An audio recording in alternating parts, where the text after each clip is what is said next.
about new Texas wide receiver A.D. Mitchell. He transferred from Georgia to Texas, announced that over the weekend. He's got 3 years of eligibility, big 6'4", 190-pound receiver, and a very nice addition to this Texas offense as they once again, they're looking in the portal, trying to find talent to upgrade the roster, especially at receiver. They did that last year with the addition of Isaiah Nayor.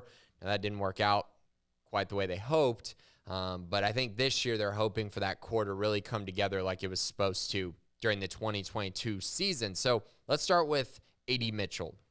So 38 receptions, 560 yards, 7 touchdowns. That's what he's done over the last 2 years, but it's really deceptive.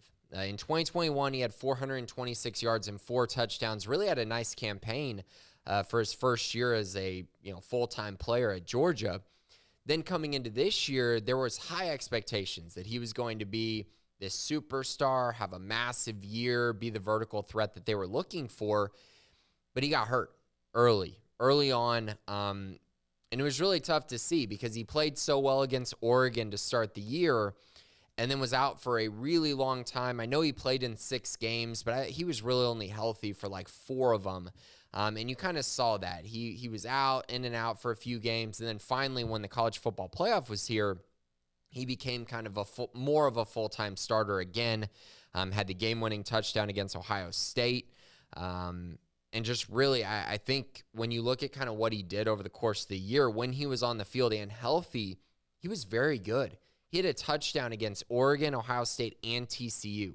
He scored in all 3 of those games, and I think you could argue that those were at least three of the biggest games for Georgia this past season. So when it mattered, he played well. When he was healthy, he played well. And I think if you go look at kind of the reports leading into the season, the expectations for A.D. Mitchell, they lead you to this guy's a very good player. This guy was supposed to be a high-level impact player for Georgia.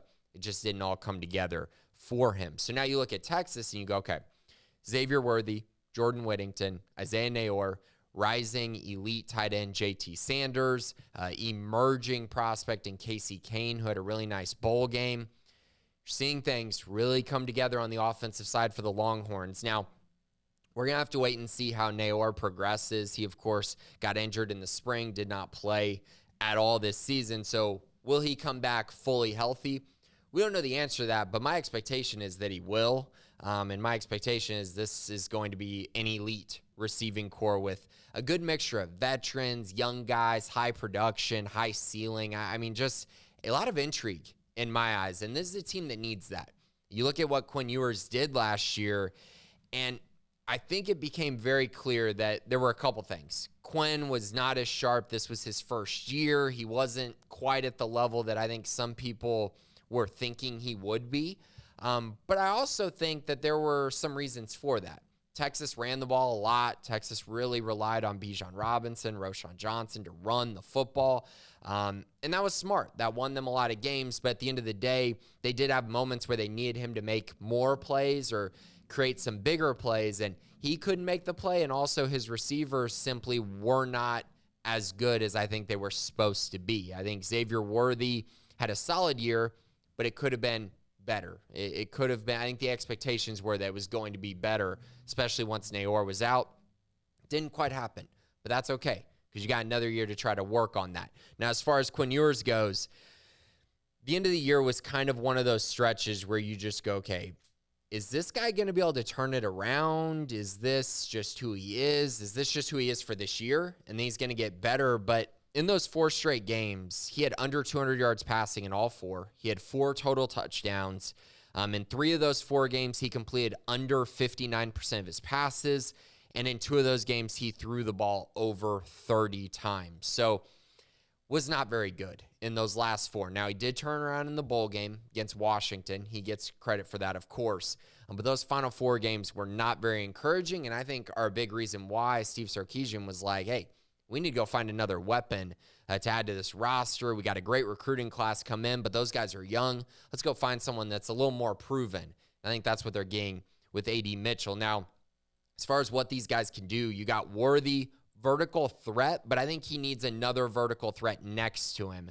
And that's what A.D. Mitchell can bring. Plus, he's 6'4", 190, so thick, strong, tall, long. He's going to be able to make some jump ball catches and, again, stretch the field vertically, which helps everyone, right? It'll help Xavier Worthy be a little more active across the middle of the field, help open up things for JT Sanders as well. You got Jordan Whittington, who's a great yak guy and one of those elite chain movers. At least I think he can be that for this roster. And like I mentioned, Casey Kane, a guy who emerged in the bowl game, and now you're kind of looking at him as maybe that other option in case Naor isn't fully back. At least you have another guy in Casey Kane who you feel like is very talented and showed enough, at least for you to get confident in what he could bring to the table. Now, I think there's another overarching theme here, and we're talking about Texas a lot because I do think this is a great move for them.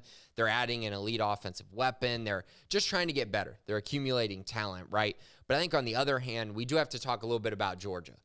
And for as great as Kirby Smart has been and as great as Georgia, really the program has been, the wide receiver position is very puzzling there. And I know they went out and got 2 transfers over the offseason, so they're going into next year with a new look receiving core to some extent. They still got Brock Bowers back, and they still have McConkey back. But in general, they went out, tried to add some talent. I don't know if that means they knew A.D. Mitchell was leaving or whatnot, but I think at the end of the day, the development of the wide receiver position and the production of the wide receiver position at Georgia is not very good. And you know, you kind of look at it and you go, okay, so during Kirby Smart's time at Georgia, they haven't had a 1,000-yard receiver. Not a single one.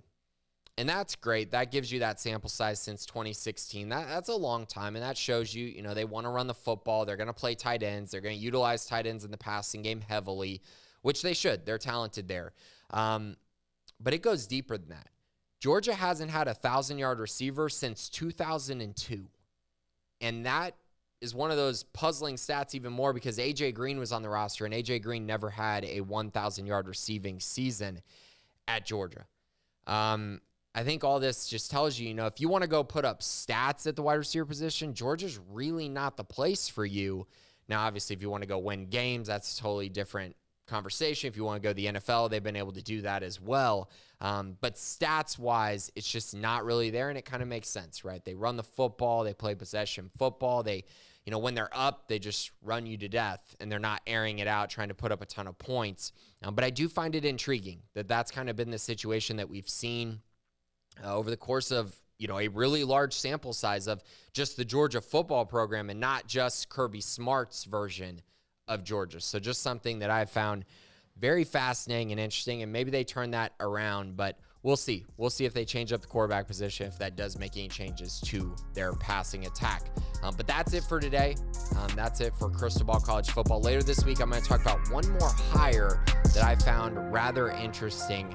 It's actually a hire that is in the Big 12. But thanks for listening today. This has been Crystal Ball College Football.